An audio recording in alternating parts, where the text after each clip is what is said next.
Magandang tanghali mga madam. Ayan, for today's vlog. Ayan, meron akong inihaw na tilapia. Inihaw ko lang yan sa kawali mga madam.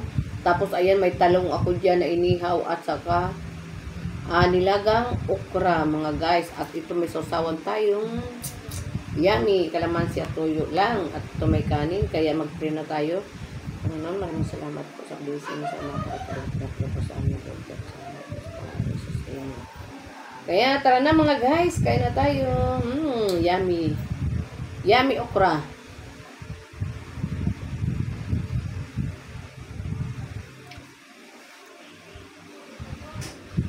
Ito, inihaw ko lang ito sa kawali. Sa kawali lang ito mga madam, inihaw ko. Ayan. Tilapia, inihaw ko sa kawali. Sa lumang kawali. Nilagyan ko ng mantika sa ilalim bago iniihaw ko, dahan-dahan lang yung apoy. Kaya kain na mga madam.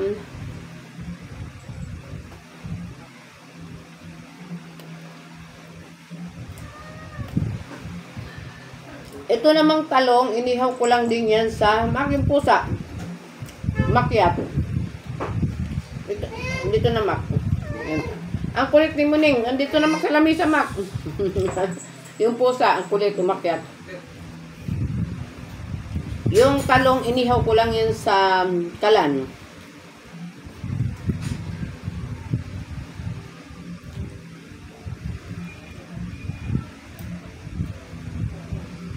Walang nangyaring lingas na uling, wala.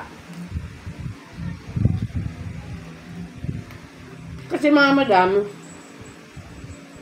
yung sugar na kasi mataas, kaya hindi pwede na nag-ihaw-ihaw lang muna ako. Hindi ko na pala na-prito yan mga madam. Dito na naman. Ang kulit. Pinukulit ako mga guys na ang pusa.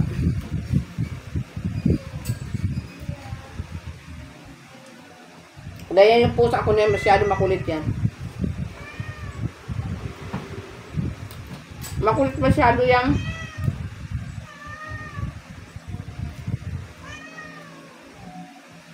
Gusto niya sumali sa yan na naman ang kulit. Ang kulit talaga. Nangungulit habang kumakain ako kasi nakaamoy siya nung inihaw na isda.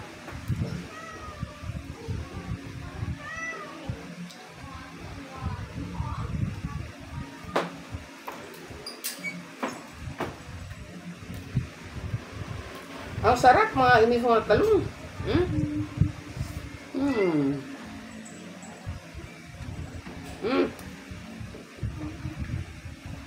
Ang kulit ng pusa.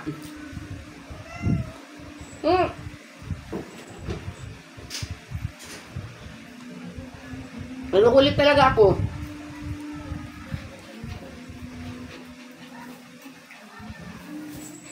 Mulamin mo kasi Muning. Umakyat sa lamisa yung pusa. Pumupunta dito sa akin na ko. Mamaya na dahil may mga tinik sa kanya.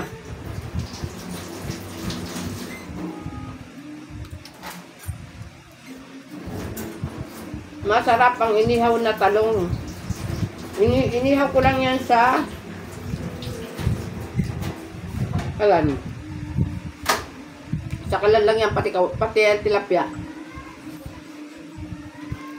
Binalot sa foil, tapos may lumang kawali, tapos na, ihawin na.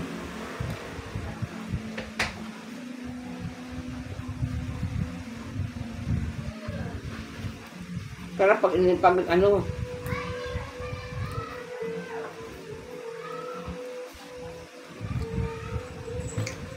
na tilapia.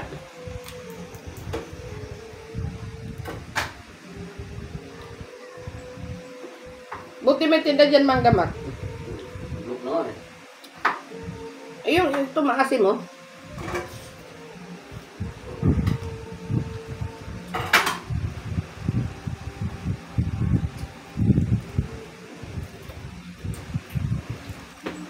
Ang kulit ni, naakyat sa lamesa. Baliktarin natin mga madam. Mamaya ka na, Renz, pag natapos na ako dito. Yan, kunin natin yung nahulog na mga kamatis. Nahulog yung mga kamatis.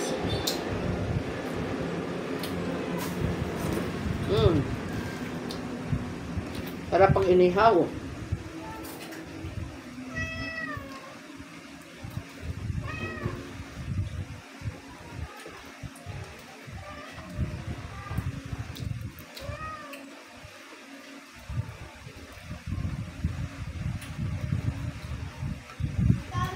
Titingnan natin baka may uod.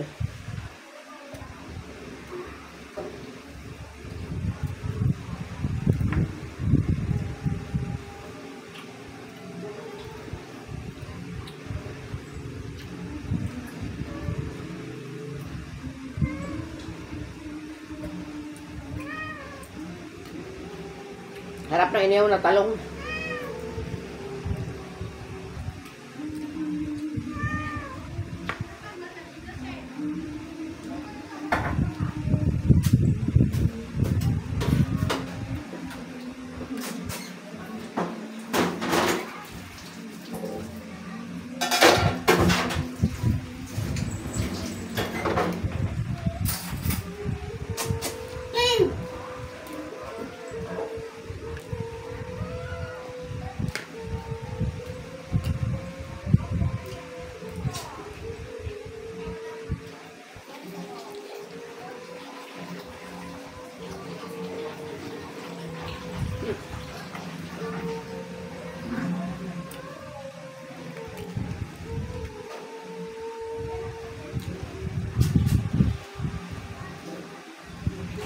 Thank you mga madam sa panood ng video.